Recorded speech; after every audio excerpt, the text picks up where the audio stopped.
देखिए, जो कुकृत्य राक्षस प्रवृत्ति के लोगों ने किया उसका मुंह तोड़ जवाब देना भारत के लिए बहुत जरूरी था।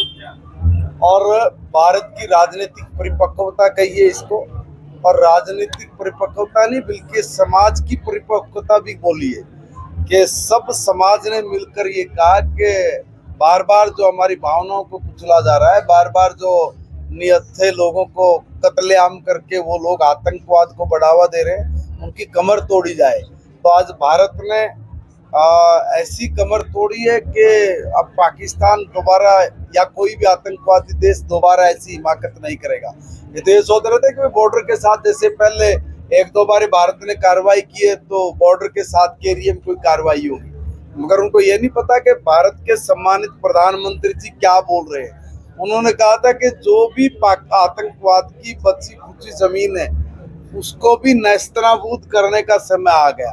तो ये जो आतंक की फैक्ट्री चला रहे थे अंदर जाके, उन पर जो करारा प्रहार किया भारत की सेना ने, जो उनको नेस्तनाबूद किया है। अब अगर उनमें थोड़ी भी जहमत है, उनमें थोड़ी भी इज्जत मान है, अगर उनमें थोड़ी भी संवेदनाएं हैं, तो वो कभी इस तरह की घटिया प्रवृत्ति के काम नहीं करेंगे। अब जरूर सबक सीख जाना चाहिए। अगर फिर भी नहीं मानेगा तो मुझे नहीं लगता कि भारत की जनता दोबारा उनको इस तरह के उसमें देखेगी। फिर तो आर पार की बात हो सकती है। इस तरह का गुस्सा आम आदमी के उसमें था, हर आदमी के जहन में थी कि इनको सबक सिखाया जाए। अभी एक प्रयास किया है, ठीक है कि युद्ध कोई नहीं चाहता, मगर जिस तरह की ये लोग परिस्थितियां पैदा करते हैं उसमें मजबूरी बनती है भारत की सेना की भी और राजनीतिक परिपक्वता की भी कि हम लोग उतना एक्शन जरूर ले जितने की आवश्यकता है। आतंकवादी जो अगर घटना होती तो एक्ट ऑफ वार का किया गया है। क्या किया गया है? तो वार में किया जाएगा, किसी ने भी आतंकवादी घटना की उसको एक्ट ऑफ वार किया जाएगा। बिल्कुल होना चाहिए। देखिए, मेरी बात सुनिए, हम कह रहे हैं ना, बहुत सालों से भारत ने अपनी जन हानि को होते हुए देखा है, बहुत भावनाओं को कुचलते हुए देखा है, बहुत सारे हमने अपनी विरासत और संस्कृति को भी नेस्तनाबूद होते हुए देखा है। हमारे जो चिन्ह थे उनको खत्म किया है इन आतताइयों ने, उसको भी देखा है।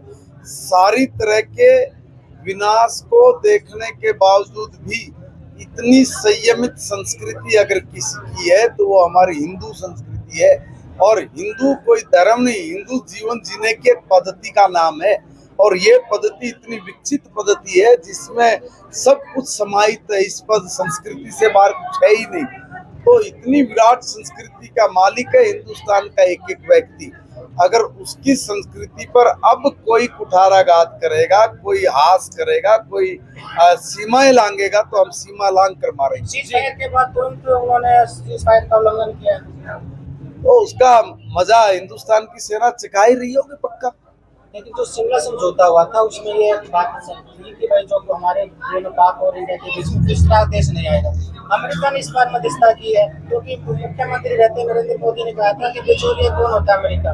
देखिए, मैं एक बात बताऊं, अभी कोई मध्यस्थता की बात नहीं है।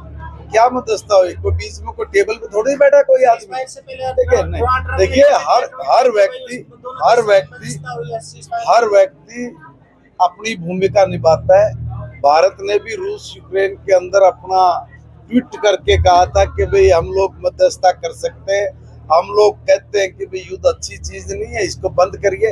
हर देश का कोई भी दुनिया का बड़ा नेता जब भी इस तरह की परिस्थिति बनती है तो उसकी एक नैतिक और राजनीतिक और विदेश की जो नीति के अनुरूप भी उनका कर्तव्य बनता है कि वो इन चीजों को समाप्त करे। हम लोग कोई युद्ध के पक्षधर नहीं है, मगर मैंने कहा कि कोई हमारी संस्कृति मूल्य को हास करेगा, हमारे जन हानि पहुंचाएगा या हमारी जो विरासत उसको कोई अटैक करेगा तो उसको छोड़ेंगे नहीं। जैसे आज